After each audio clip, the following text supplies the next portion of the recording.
যে কোনো প্রোডাক্টেরই আমাদের র মেটেরিয়ালস কিন্তু বাংলাদেশে নেই। আমাদের প্রত্যেকটার সব জিনিস, যেমন আমি এখনও আমাদের তুলা মানে কটন ইম্পোর্ট করতে হয়, তারপরে আমাদের যত রকমের ডাইস কেমিক্যাল আছে সব ইম্পোর্ট করতে হয়, যেটা ভিয়েতনামের নিজস্ব প্রোডাক্ট আছে, ইন্ডিয়ার নিজস্ব প্রোডাক্ট আছে, চায়নার তো অভাবই নাই। তো সেই ক্ষেত্রে আমরা কিন্তু এই জায়গাটাতে পিছিয়ে আছি। তারপরে মানে সকল প্রকার ডাইস কেমিক্যাল আমাদের কোনোটাই তেমন নাই। এরপরে অক্সিলারি যে কেমিক্যালসগুলি আছে সেইগুলি আমাদেরকে আনতে হচ্ছে বিদেশ থেকে। কিছু কিছু অক্সিলারি প্রোডাক্ট আমরা শুরু করেছি বাংলাদেশে, যেমন হাইড্রোজেন পারঅক্সাইড আমরা করতেছি, তারপরে আরও কিছু কিছু প্রোডাক্ট আমাদের এখানে আছে, বাট ওইটা পর্যাপ্ত না, মানে সাফিসিয়েন্ট না, ইনসাফিসিয়েন্ট। তো এই জায়গাগুলিতে আমরা কিন্তু পিছিয়ে আছি অন্য আমাদের প্রতিযোগী দেশগুলির তুলনায়। নিজেদের দেশে যদি এগুলো উৎপাদন করা শুরু করতে হয় সেক্ষেত্রে কি কি স্টেপ নেওয়া প্রয়োজন? এখানে উৎপাদন শুরু করতে গেলে ইনভেস্টমেন্ট লাগবে।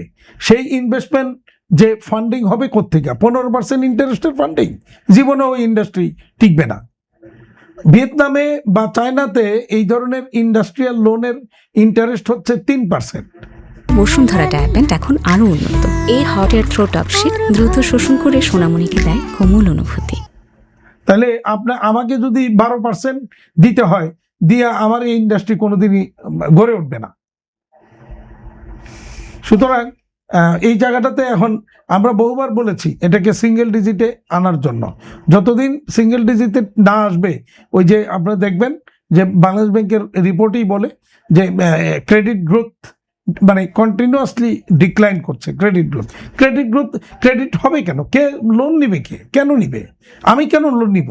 আমি তো এক্সিস্টিং ইন্ডাস্ট্রি নিয়েই তো বহু বিপদে আছি, বেঁচে থাকার সংগ্রামে লিপ্ত আছি, টিকে থাকার সংগ্রামে লিপ্ত আছি। তো আমি কি আরও লোনের বোঝা নিয়ে 15% ইন্টারেস্ট দিয়া লোনের বোঝা কান্দে নিয়ে এটার পরিমাণ কি আরও বাড়াবো?